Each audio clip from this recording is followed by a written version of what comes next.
This is The Difference Makers, a Paladin security podcast. Each week, we take you inside the world of security for a first-hand look at the inner workings of the industry. But it's about more than just protecting property and manning events. It's about going above and beyond to make the world a safer and friendlier place.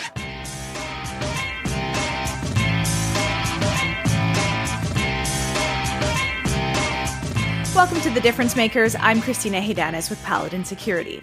Sean Marvel, Director of Healthcare Training and Programs for Palamerican, part of the Paladin group of companies, is this month's guest. Sean has nearly a decade of experience in the healthcare security industry, where he's gained skills in everything from proper training techniques to emergency management. In today's episode, Sean explains how emergency management and security relate and what he's working to do to better prepare our officers for the unexpected. So, Sean, you recently rejoined Palamerican, which is part of the Paladin group of companies, less than a year after you left. So what was it that made you want to come back? Well, thank you. So I joined Palamerican through an acquisition of the steward contract that they have. And I worked with them at their emergency management level with them for quite some time, about a year and a half. I had another opportunity to join a hospital system in Boston, and I took that opportunity, and I had a lot of fun, and I got great experience from that role. But ultimately, I wanted to be part of something where I could help a lot more clients, a lot more people, a lot more hospitals, and also I think that the security industry itself, in healthcare in particular, security officers deal with a lot of stuff, and a lot of real world stuff, and I don't think that a lot of security out there, the companies out there give us or give the security officers what they need to be successful. And by be successful, I mean build a culture around what security officers do, build strong foundations for them to succeed and build a career out of it, rather than just make it a stepping stone or make it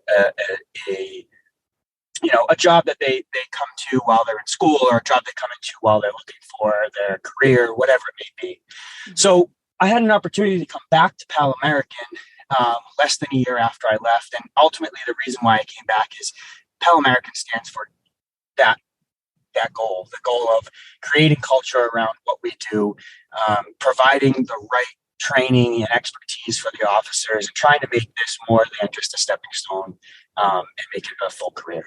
So I do want to touch on the training that you just mentioned in a bit, but first take me back to your early days in security. You started in healthcare as a part-time security officer, and then you mentioned that on your first day, it was when your passion for healthcare really blossomed. Yeah, so I started as a part-time security officer working just the weekends. It was a 16-hour shift, Saturday and Sundays.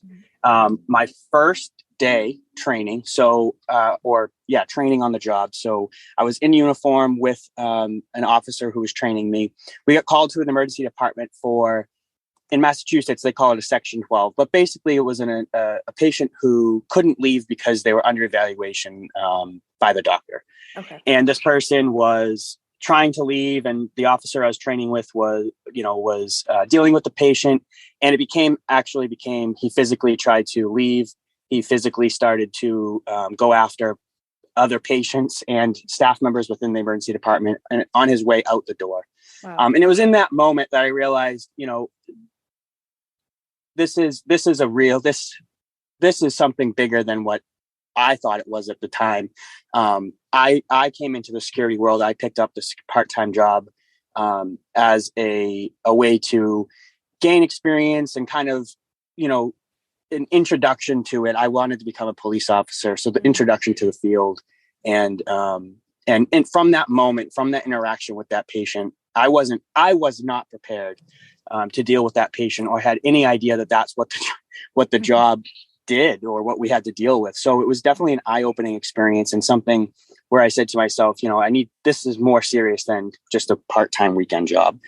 You said that you were hoping to get into policing. Was it kind of immediate that you were like, oh, maybe I can see a career in security, or were you still thinking like, oh, there is a chance that policing could be for me?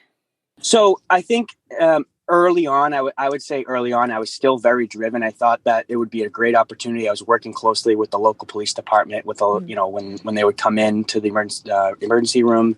Yeah. I was really still on the track or thought I was on track to become that security police officer, excuse me. Mm-hmm. And as the years progressed and as I continued to develop and went through more trainings and was a part of bigger and more hospital settings and different things, it really truly became that was my turning point where I decided that this could be a career for me. And then I put my full energy into the hospital work, life safety, emergency management, all of that. And that's when I just decided not to pursue police work and continue with healthcare security. Mm-hmm. What is it about the healthcare industry or healthcare, I guess, hospital setting that you're so passionate about, that you love so much? Each hospital operates like its own little city, and everyone is there to do a job, and that is really to care for someone who's in need. So whether the patient's here for a psychiatric issue or the patient is here for an ailment, a physical ailment, we're doing our jobs and providing some type of level of care. And it was it's in that same thought process of caring for people and giving them what they need in their worst time. That was something that just made me feel good. And it was something that was rewarding for when you went home after the day and you were able to, help someone who was having maybe the worst day of their life. I always say it's funny because, we walk into hospital settings, a lot of the security officers who work in hospitals every day and nursing staff too, we forget, we go to a hospital and it's okay. We walk in the door. We don't think anything of it, but everyone else who comes to that facility, they're not there for something happy, right? Mm-hmm. They're already anxious. They're already upset. They're nervous. They might be getting a test result. They might be visiting someone who's sick. So everyone that we encounter in a hospital is not already thinking is already has their nerves up. And if you can calm those nerves and help them and make it a positive experience, I think their care becomes better and their outcomes are better. It's so true. And it's such a good point too, because, I totally agree with you. I spent a little bit of time working in a hospital and it just, there's something so gratifying about being able to put a smile on someone's face when they're having like a horrible day, because it is something that you said you get to leave and they might have to stay there or they might have to have a bad result. So I think the little things really do make a difference in the end. So you spent a few years educating, the next few years educating, developing your knowledge of the industry. And with that, you discovered another passion of yours, which is emergency management. So how did that all happen? Sure. So I was a regional manager for 3 hospitals that we still currently work with. And in that role, one of the duties I had was emergency management. So emergency management is a Joint Commission compliance. We have to run drills. There are certain things we need to do. All of the emergency management supplies fell to security. So I was introduced to it more as a job function than anything else. Okay. And there were a few incidents while I was working at that local facility or in that region where emergency management for me, it was something that was, I don't want to say it was exciting, but it was a refreshing way to deal with things. So one incident in particular, we had, and anyone who's from Massachusetts will remember this. Actually, it was national news. There was in Lawrence, Massachusetts, there were gas explosions, and unfortunately, many people lost their homes. A lot of people got hurt. Basically, a gas line became overpressurized, and homes started to explode and catch on fire because of it. Wow. And it was hundreds of homes in the area. There's 2 local hospitals. One of the largest hospitals that I had at the time was the closest hospital to what was going on. So it was a hospital-wide response. We were on the same gas line. So we had to they shut our gas off to the hospital. So not only were we dealing with trauma victims and other, patients coming to the facility, we also were dealing with our own internal loss of utility. So it was a very intricate and very multifaceted response, not only on the clinical side but also the facility side, and it was just really cool to help the hospital through that and maintain the ability to care for patients in their time of need, but also provide a shelter for people in the community to come and cool off. It was the middle of the summer, so a place for them to come and reunite with their families and a touch point. And it was a great opportunity. And that was really a turning point for me. Other incidents, we had a legitimate bomb threat happen. We had to shut down the emergency department, evacuate the emergency department at another hospital. So incidents like that showed me that emergency management's not just a box you have to check for Joint Commission or DNV or any of these regulatory agencies. It's really something that you need to live and learn from and take more seriously than just, working towards making sure that we meet these goals. For sure. And it sounds so exciting. But I imagine you have to be, kind of cool under pressure, and you can't get too stressed out or anxious about dealing with these things. So what did you learn from it all? And what do you, how have you continued to develop those skills to ensure that, in situations like that, your response goes off without a hitch? Yeah. So I think it's just to your point. I think you need to stay calm and you need to look at the whole picture. So you need the ability to handle stress and handle pressure very well. You can't become reactive. You need to keep your head in the game, make the right decision to keep the lights on really, and keep the hospital in a position where they can continue to provide care, not only in the emergency department, but for all of the inpatients who are up on the floors as well, who are relying on that hospital's building to continue functioning in the way that it should, so that they're able to continue to get better and have their positive outcome, just like we want our positive outcome. So it's definitely a lot of handling pressure and being the one where a hospital president's looking at you for guidance when you're normally looking to them for guidance. So it's a cool little, it's a cool little job. It's a cool position to be in when the hospital's in crisis mode, and being able to help them through that. And on top of it, the more I was involved or got involved with emergency management, I started to correlate security work with what emergency management is. And by that, I mean, if we're called, by a stat call or some type of code for a security response, and we get there and it's a patient who might be acting out, or it's, a family member, whatever the situation may be, that is a little emergency management response, right? Figuring out what the problem is, why we have the problem, what are a few solutions to that problem, how do we work together to get to the outcome and have that resolution come quickly. We don't want to be dealing with the situation for days on end. We want to figure out what the issue is, find that roadmap to get to where we need to be, and then drive us there, right? And follow that GPS. And so I think trying to get security officers to think in that way is also going to help them in times of crisis and, bomb threats, fires, things that we deal with daily.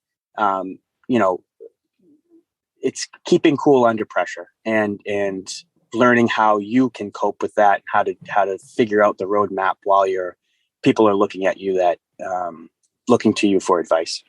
Right. Definitely. So how do you get security officers to think that way? It all comes down to training. So for me, when I first started in security, the hospital I worked at, the security department was heavily, they thought training, we did a lot of training. We had a bunch of different certificates. We always were training. If you let your training lapse, then you weren't working. It was very, very serious. And that instilled in me that, and through my training, I felt that I was successful in that role. So training is getting you to think, and mental conditioning is getting you to think while you're calm and getting you to think about how you would respond during an incident. And so during training, we we use the term mental conditioning. You can mentally condition yourself to think how you would react so that when crisis hits, you've already thought about the plan, right? You think about all the things that you could be doing. When crisis happens and you don't have a plan, you normally don't react right away. Mm-hmm. But if you've already thought about a potential problem while you're calm, and then when it hits the fan, you already think you have a blueprint to how to respond to that, you're going to respond more successfully than you would if you didn't think of that before.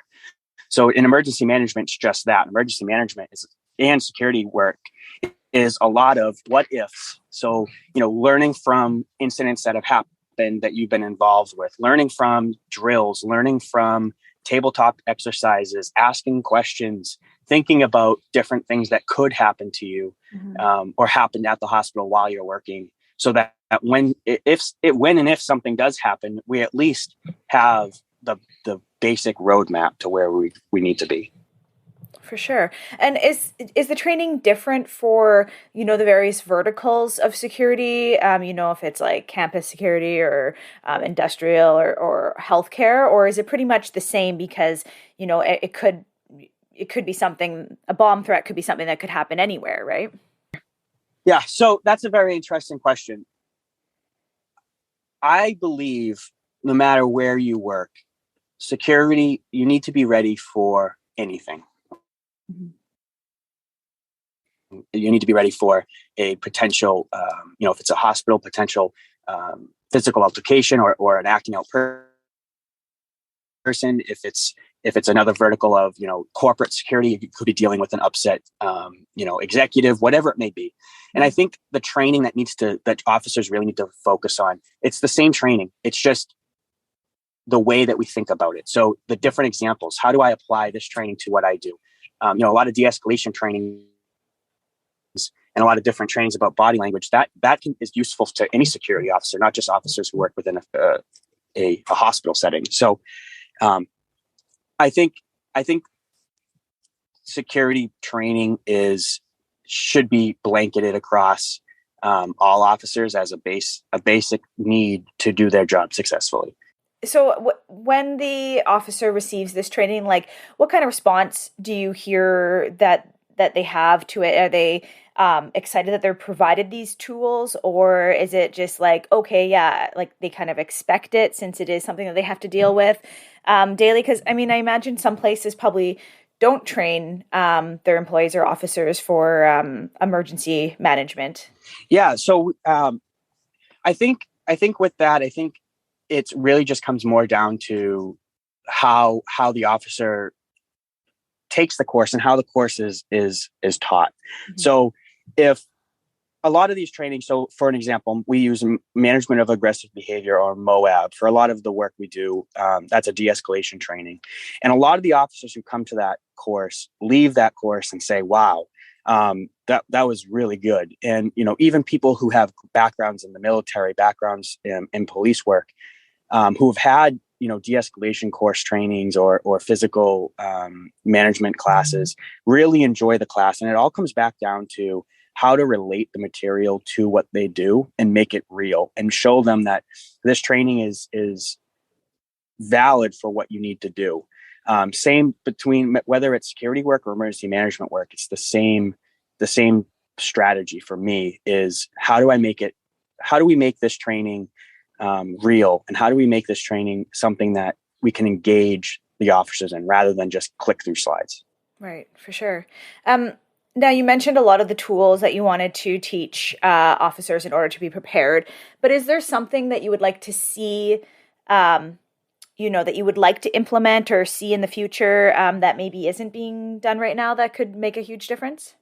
To be quite honest with you, I think what we need, and it's not really a training, I guess it's a training thing. What we need is to provide support to these officers, especially in healthcare. I think having a resource, maybe within the HR department, or maybe it's even its own department, having maybe a social worker who works with us and is on our team, that security officers can reach out and talk about incidents that have occurred. A lot of people think it's crazy to think that an officer can developed PTSD from working in a hospital as a security officer, but I can tell you that I have seen things that I never thought I would see working in a hospital setting. And the chances for PTSD are very high, and not being put out there and after an incident and walking home and sitting there and thinking about it or talking about it with your friends is not the right way to go about dealing and coping with what you just saw.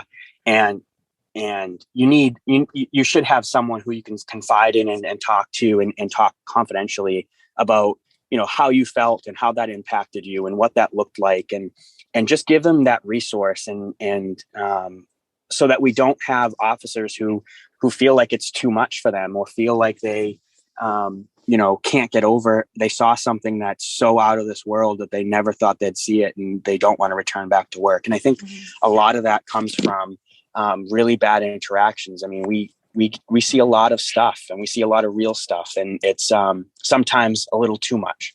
Right. So I think that's the biggest thing I would do, or the biggest change I would make, is making sure the officers had the proper tools, the right training, but also a resource to have to go to and reach out and talk to. Yeah, no, that's such a good point. You're not the first person to mention that, because I think it is something that you don't necessarily think about dealing with incidents, but you're right. It could lead to PTSD or just, having someone to talk to makes such a big difference. So along with that, how much do you want to push the industry forward and see different changes being made when it comes to training and emergency management and de-escalation and all that kind of stuff? I would love to see, to be quite honest with you, and I would love to see Joint Commission or CMS or someone come out with a standard that requires security officers and nursing staff to have the same de-escalation training. So in the healthcare industry,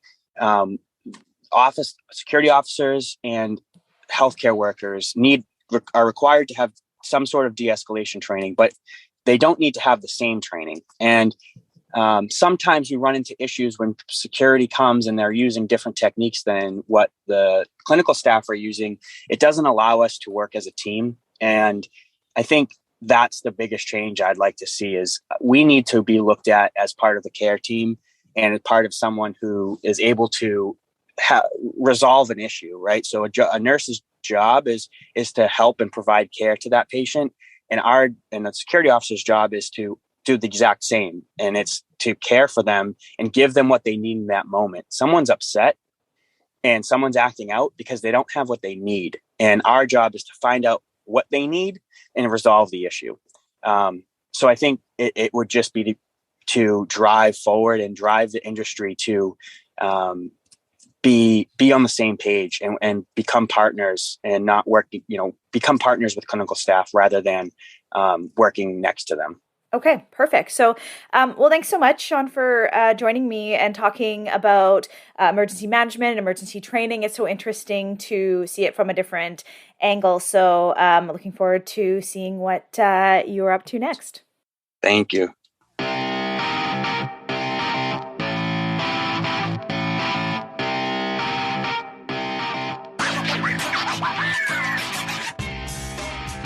Thanks for tuning in to The Difference Makers. New episodes are released on the first Tuesday of every month.